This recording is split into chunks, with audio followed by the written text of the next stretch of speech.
Good morning candidates. हम लोग अपने प्रैक्टिस सेट को लेकर के अब थोड़ा सचेत होते हैं, ठीक ना। एक्चुअली क्लास एंट्री के टाइम में जो आपको ये छोटा पेज मिलता है, उसी छोटा पेज का मैं यहाँ डिस्कशन करने वाला हूँ। और इसमें टोटल नंबर ऑफ क्वेश्चंस आपको 8 मिलेंगे, यानी कि 8 क्वेश्चन इसमें है। और प्रॉपर वे में हम लोग इस सवाल को देख लेते हैं और पूरे ऑप्शन के साथ इसका हम लोग डील करने वाले हैं। क्योंकि एग्जाम कभी भी आपसे एक प्रकार का क्वेश्चन नहीं पूछेगा, वो हमेशा आपको डाइवर्ट करने की कोशिश करेगा। अब देखना यह है कि आप डाइवर्ट हो जाते हो या फिर एग्जाम को डाइवर्ट कर देते हो। जो एग्जाम का रिजल्ट किसी दूसरे बच्चे के पास जाने वाला था, आप अपनी मेहनत से शायद उसको अपनी तरफ खींच लो, लेकिन भैया उसके लिए आपको लगना पड़ेगा। ठीक है, तो प्रॉपर हम लोग क्वेश्चन देखना स्टार्ट कर देते हैं। चलिए, ये आपको क्वेश्चन आपके टेलीग्राम पे मिल जाएगा, या फिर आप अगर उस दिन क्लास आए थे तो आपके पास होगा ही। ठीक है, तो पहला क्वेश्चन हम लोग देख लेते हैं। और पहला क्वेश्चन ये है कि हरितगृह गैसें कहलाने वाली गैसें हैं।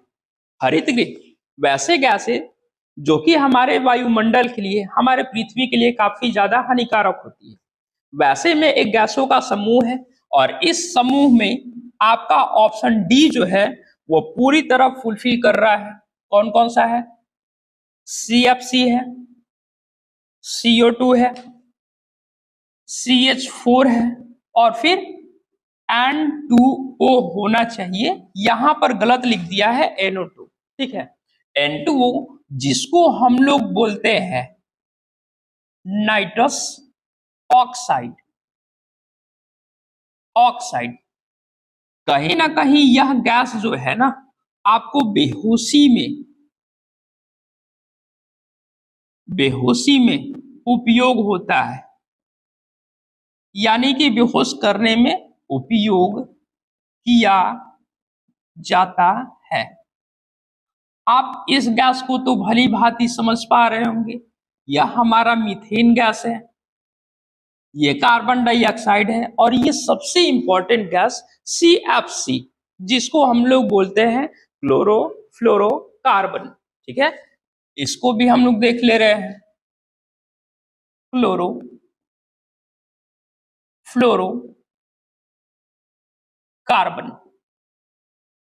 एक क्वेश्चन इससे ये भी आता है कि क्लोरोफ्लोरोकार्बन जो है, यानी कि CFC गैस जो है, वो कहां से रिलीज होता है, कहां से निकलता है?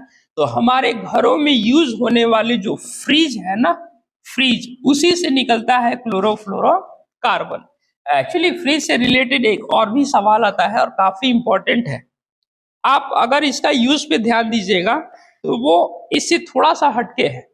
क्वेश्चन ये पूछता है कि अगर रात भर किसी कमरे में फ्रिज का गेट खुला रह जाएगा तो उस रूम का तापमान बढ़ेगा या घटेगा?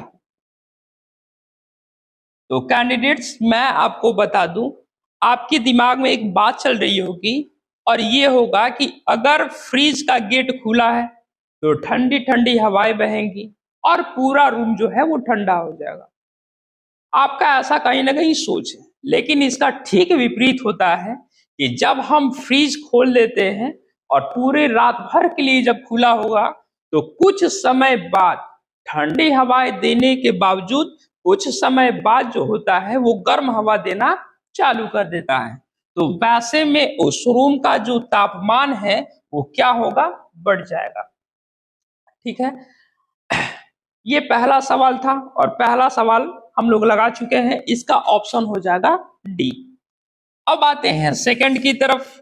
दूसरा सवाल, दूसरा कह रहा है कि सिख गुरु का सही क्रम सजाना है।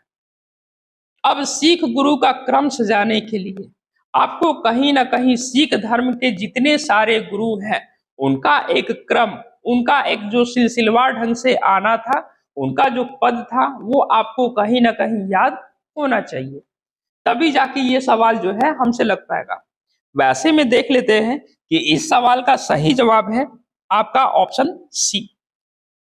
जो भी ऑप्शन है आप देख लीजिएगा, लेकिन इस ऑप्शन के अलावे हम लोग ये देख लेते हैं कि सही क्रम क्या है सिख गुरुओं का। सबसे पहले नंबर पे आते हैं सिख गुरु के जो संस्थापक माने जाते हैं गुरु नानक। दूसरे नंबर पर है गुरु अंगद। तीसरे नंबर पर है अमरदास। चौथे नंबर के गुरु हैं रामदास। 4 तक पहुंच गए हैं। एक बार फिर से देख लेते हैं। पहला गुरु है गुरु नानक, दूसरा है अंगद, तीसरा है अमर और चौथा है कौन, तो रामदास। पांचवें गुरु के पास आते हैं। पांचवें गुरु हैं आपके अर्जुन देव। छठवें नंबर में है गुरु हरगोविंद। उसके बाद 7वें नंबर के हैं हर राय। 8वें नंबर के हैं हर किशन। हम लोग 8 तक पहुंच गए हैं। 9वें गुरु देखते हैं। 9वां गुरु जो है वो है तेग बहादुर। तेग बहादुर। और 10वें गुरु जो है वो है गुरु गोविंद सिंह। तो ये टोटल जो मैं आपको दिखा रहा हूं ये टोटल 10 गुरु बने और 10 में क्रम से पहला गुरु है गुरु नानक, दूसरा है अंगद, तीसरा अमरदास, चौथा रामदास। 5वां गुरु अर्जुन देव, 6वां है हरगोविंद, 7वां हर राय और यहाँ पर 8वां है हर किशन। 9वां गुरु के पास आते हैं, उनका नाम है तेग बहादुर और 10वें गुरु है गुरु गोविंद सिंह। इसमें 2 गुरु काफी प्रमुख हो जाते हैं। 2 गुरु जो प्रमुख है, पहला नंबर पे है गुरु अर्जुन देव और फिर एक गुरु आते हैं तेग बहादुर। इन दोनों गुरुओं की हत्या कर दी गई थी और सवाल इससे काफी ज्यादा इंपॉर्टेंट ये बनता है कि गुरु अर्जुन देव की हत्या किसने की और गुरु तेग बहादुर की हत्या किसने की। गुरु अर्जुन देव की हत्या जहांगीर, जबकि तेग बहादुर की हत्या औरंगजेब ने की। तो इन दोनों को आप थोड़ा जहन में रखिएगा, काफी इंपॉर्टेंट है और सवाल इस क्रम में आते हैं। ठीक है, आगे क्वेश्चन नंबर हमारा 1 हुआ और 2 हुआ। अब आगे हम लोग बढ़ते हैं क्वेश्चन नंबर 3 के तरफ।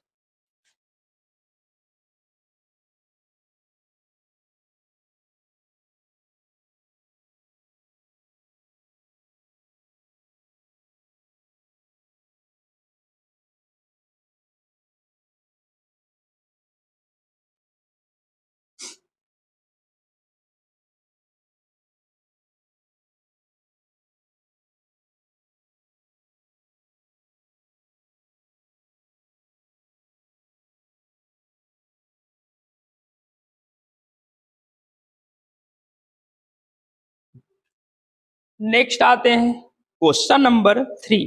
कह रहा है कि निम्नलिखित में से कौन सा रोग विषाणु के कारण होता है।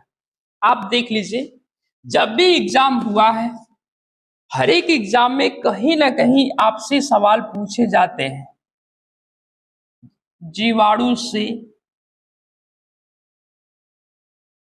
होने वाले रोग। फिर पूछा जाता है विषाणु से होने वाले रोग। पूछा जाता है कवक से होने वाले रोग। और यह हमेशा लोग जो है ना इसमें फंस के रह जाते हैं। ठीक है, तो वैसे में आज विषाणु पूछा है इसलिए आज हम विषाणु को ही देखेंगे। ठीक ना, फिर जब कभी पूछेगा तो उस दिन हम लोग विषाणु और जीवाणु दोनों देख लेंगे। ठीक है, तो तीसरा नंबर सवाल की तरफ हम लोग आते हैं और पूछा है कि विषाणु के कारण होने वाले रोग, विषाणु के कारण रोग। इसका एक सिंपल सा ट्रिक है, ए चचा इन्हें डांटो मत,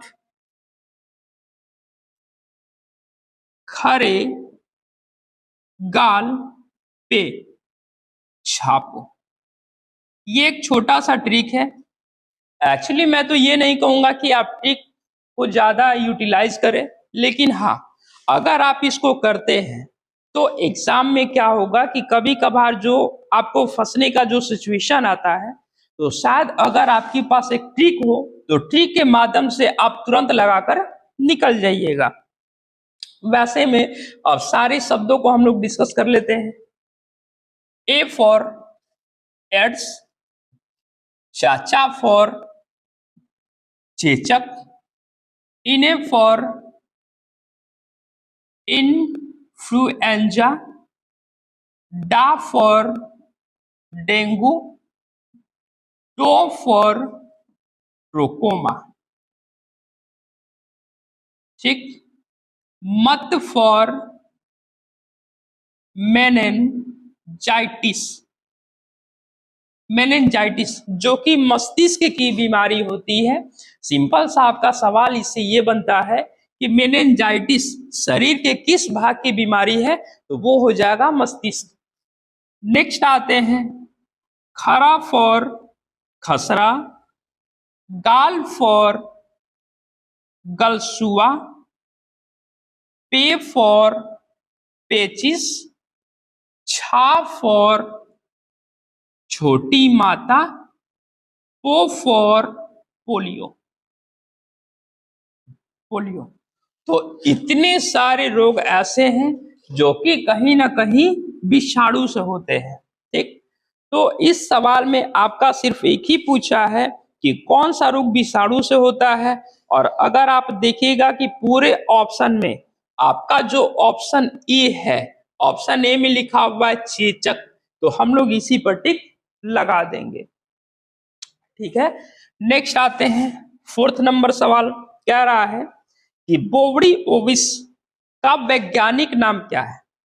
ये जितने सारे वैज्ञानिक नाम है ना, ये काफी इंपॉर्टेंट टॉपिक बन जाते हैं हर एक वनडे एग्जाम को लेकर के। जैसे काफी फेमस है मेढक का नाम राणा टिग्राना, ठीक है।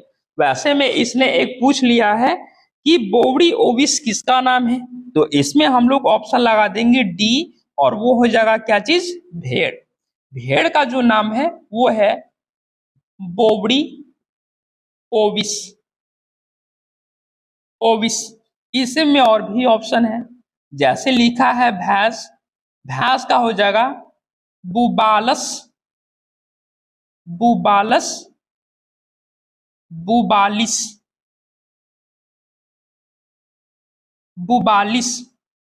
नेक्स्ट इसने लिखा है गाय, गाय का रासायनिक नाम, सॉरी वैज्ञानिक नाम बोस इंडिकस होता है, ठीक है। यहां तक तो हम लोग पहुंच गए हैं। नेक्स्ट आते हैं, सवाल नंबर हमारा 5 है, और 5 काफी बेहतरीन सवाल है, मैं आपको यही बता देना चाहता हूं। 5 क्वेश्चन पूछा है कि चश्मे बनाने में किस कांच का उपयोग होता है। यहां पर तो चश्मा लिख दिया, चलिए काम हो जाएगा, लेकिन एक्चुअली ये सवाल जो है ना, वो ये पूछता है कि धूप चश्मे बनते हैं कैसे, तो वो होते हैं क्रुक्स कांच के। ये धूप चश्मा हो गया, ठीक है। नेक्स्ट आते हैं, इसमें बोला है पोटास कांच, पोटास कांच, पोटास कांच आपको यूज होता है प्रयोगशाला में, प्रयोगशाला में। इसने पूछा है सोडा कांच, सोडा कांच का यूज होता है ट्यूब लाइट एवं बल्ब बल्ब में, ठीक ना। वैसे में 5 नंबर का जो ऑप्शन है वो आपका बन जाता है क्या चीज, ए। तो हम लोगों ने पहला देख लिया है, हरित गृह से संबंधित गैसेस थे, सीएफसी थे, उसके बाद कार्बन डाइऑक्साइड CO2 था, उसके बाद N2O था। तो ये सारे गैसेस थे। वैसे में एक क्वेश्चन ये पूछता है कि क्या जल वाष्प है कि नहीं है। तो जल वाष्प भी एक बहुत बड़ा कारण हो जाता है हमारे वायुमंडल को गंदा करने के लिए, ठीक है। फिर दूसरा जो सवाल था वो था हमारा सिख गुरु से संबंधित सवाल, जिसमें टोटल 10 गुरु थे और 10 का मैंने क्रम लिखकर बता दिया। तीसरा जो था विषाणु से संबंधित कुछ रोग थे, मैंने वो भी जिक्र कर दिया है। पांचवा जो है कांच के प्रकार दिए हुए हैं और कांच से संबंधित सारा मैंने यहाँ पर लिख डाला है। अब आते हैं 6 नंबर सवाल, लेकिन उससे पहले ये पूरा बोर्ड तो क्लियर करना पड़ेगा, तो हम लोग कर लेते हैं।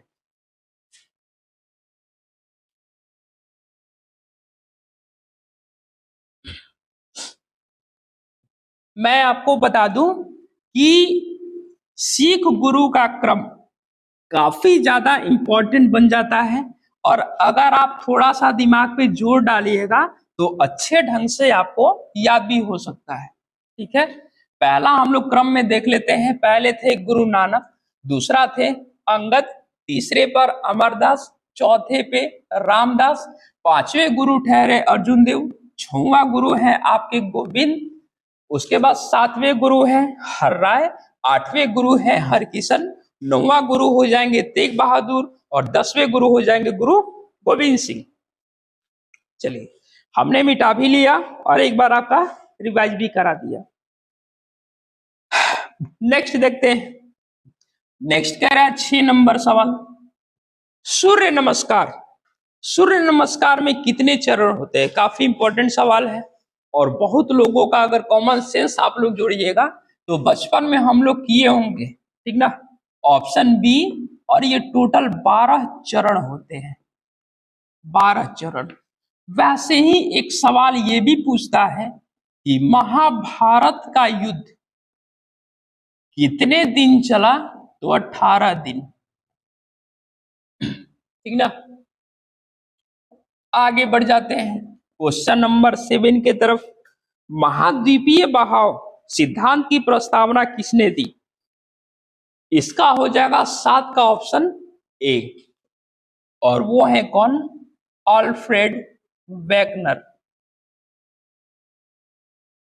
महाद्वीपीय सिद्धांत, महाद्वीपीय सिद्धांत काफी इंपॉर्टेंट है, ठीक ना। और यह सिद्धांत बहुत बार पूछा जा चुका है और पूछने की संभावना भी बढ़ जाती है। एक्चुअली हुआ क्या कि जब हमारी पृथ्वी बनी, पृथ्वी का निर्माण हुआ, तो इस पृथ्वी पर अभी भी आपको पता है कि जल है और जल के साथ साथ कहीं ना कहीं स्थल भी है, ठीक। तो वैसे में अगर हम लोग देख लेते हैं, यहाँ पर आपको ऐसा माना गया है कि जल का मात्रा जो है वो काफी ज्यादा है और स्थल थोड़ी सी कम है। लेकिन पहले ये देखा गया कि इस पृथ्वी पर एक ही स्थल हुआ करता था, ठीक है, एक ही स्थल हुआ करता था और उसका नाम दे दिया गया पैंजिया, पैंजिया। और जो जल बना यानी कि जो जलीय क्षेत्र था उसको नाम दिया गया पैंथालासा। लेकिन आप मुझे ये बताइए कि क्या कभी ये स्थल हमेशा एक ही में होगा? नहीं। इसमें ये कहा गया है, महाद्वीपीय सिद्धांत यह कहता है कि यह स्थल अपने आप को धीरे धीरे बांटते गए और बांटते बांटते एक समय आया कि जो ये स्थल एक में था तो ये स्थल बदल गए, एक ऊपर चला गया, एक नीचे चला गया। जो नीचे आया उसको बोला गया गोंडवाना लैंड, गोंडवाना लैंड, और जो ऊपर गया उसको बोला गया लॉरेशिया, लॉरेशिया। यानी कि जब हमारा स्थल का निर्माण हुआ तो पहले एक भाग में थे, लेकिन कुछ समय बाद स्थल में बिखराव उत्पन्न हुआ और वो भाग बट गए कितने? 2।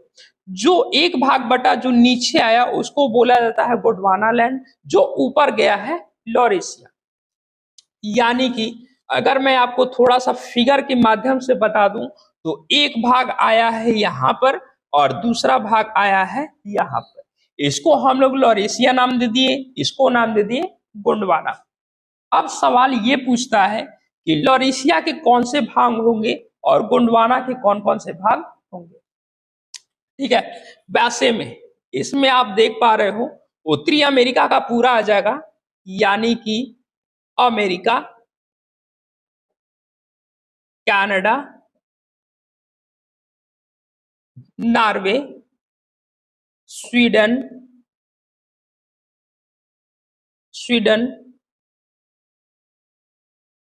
फिनलैंड, इंग्लैंड, रूस और सबसे इंपॉर्टेंट ग्रीनलैंड। ये सारे कहाँ के हैं? ये ऊपर के हैं, यानी कि आपको लॉरेशिया के भाग हैं। लेकिन अब आते हैं हम लोग गोंडवाना की तरफ, देख लेते हैं। तो गोंडवाना में आ जाएगा, यानी कि मैप का निचली भाग। आप देख पा रहे होंगे इधर एक मैप होगा, ठीक है, उसी मैप में मैं आपको बता दूंगा। नीचे जो है वो चिली हो जाएगा, ऑस्ट्रेलिया हो जाएगा, फिलीपींस हो जाएगा,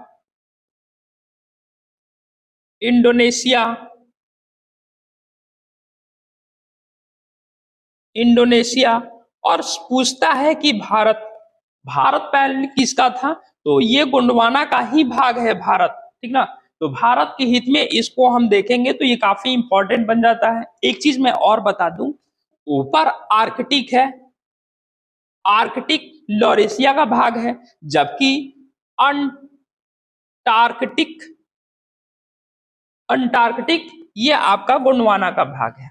ठीक है, तो यहां तक हम लोग देख लिए हैं और ये था महाद्वीपीय सिद्धांत। अब आते हैं 8 नंबर सवाल की तरफ, और काफी इंपॉर्टेंट है, ये पॉलिटी का सवाल है। लिखा हुआ है कि संविधान का कौन सा अनुच्छेद उच्चतम न्यायालय को उसके द्वारा दिए गए निर्णय अथवा आदेश के पुनर्विलोकन हेतु अधिगृहित करता है? आपसे इसने डायरेक्ट पूछ लिया है 8, और 8 का हमारा ऑप्शन लग जाएगा ए, 137 आर्टिकल क्या कहता है कि सुप्रीम कोर्ट अर्थात उच्चतम न्यायालय का पुनर्विलोकन अगर हम लोग समझने की कोशिश करेंगे तो पुनर्विलोकन उसे कहते हैं दोबारा अवलोकन। यानी कि कभी कभार सर्वोच्च न्यायालय द्वारा कुछ ऐसा निर्णय सुना दिया गया जो कि उसके हित में नहीं था, तो वैसे में न्यायालय पुनः बुलाती है और कहती है कि मैंने जो भी न्याय सुनाया है मैं उसको दोबारा मतलब रिवाइज करने वाला हूं, जो भी नियम होते हैं। तो अगर वो नियम को रिवाइज करेगा तो उसी को हम लोग बोलते हैं पुनर्विलोकन, यानी कि दोबारा रिवाइज। ठीक, अब आते हैं, बात किया है किसका? सुप्रीम कोर्ट का। आर्टिकल 124 में क्या कहा है कि भारत में एक उच्चतम न्यायालय होगा और यह सुप्रीम कोर्ट का गठन बताता है। नेक्स्ट, आर्टिकल 125 क्या बताता है? तो सुप्रीम कोर्ट के न्यायाधीशों का वेतन इसी में जिक्र है, और ये काफी इंपॉर्टेंट आर्टिकल है। आप जब कभी भी एग्जाम दे रहे हो या फिर प्रैक्टिस सेट वगैरह लगा रहे हो आप, तो वैसे में आर्टिकल 125 जो है वो काफी इंपॉर्टेंट बन जाता है और यह बार बार सवाल पूछा गया है। आर्टिकल 127 क्या है? तो 127 है तदर्थ न्यायाधीश, ये भी काफी इंपॉर्टेंट है। उसके बाद 129 आर्टिकल क्या कहा गया है? तो इसमें सुप्रीम कोर्ट एक अभिलेख न्यायालय होगा। ये काफी इंपॉर्टेंट बन जाता है, लेकिन यहां पर आप लोगों का एक मैटर फंस रहा होगा कि सर ये अभिलेख होता क्या है। अभिलेख हम उस माध्यम को कहते हैं जिसमें जब कभी किसी भी निचली अदालत के तहत कोई भी केस में गड़बड़ी होती है या सुनवाई में गड़बड़ी होती है, तो हम सुप्रीम कोर्ट द्वारा दिए गए निर्देशों को जाके अध्ययन करते हैं और उस अध्ययन के तहत जो भी निर्देश हम देना चाहेंगे, तो कहीं ना कहीं जो हम लोग उपयोग में लाए हैं तो वो अभिलेख न्यायालय का ही लेकर के आए हैं। जैसे मैं आपको समझा दूं,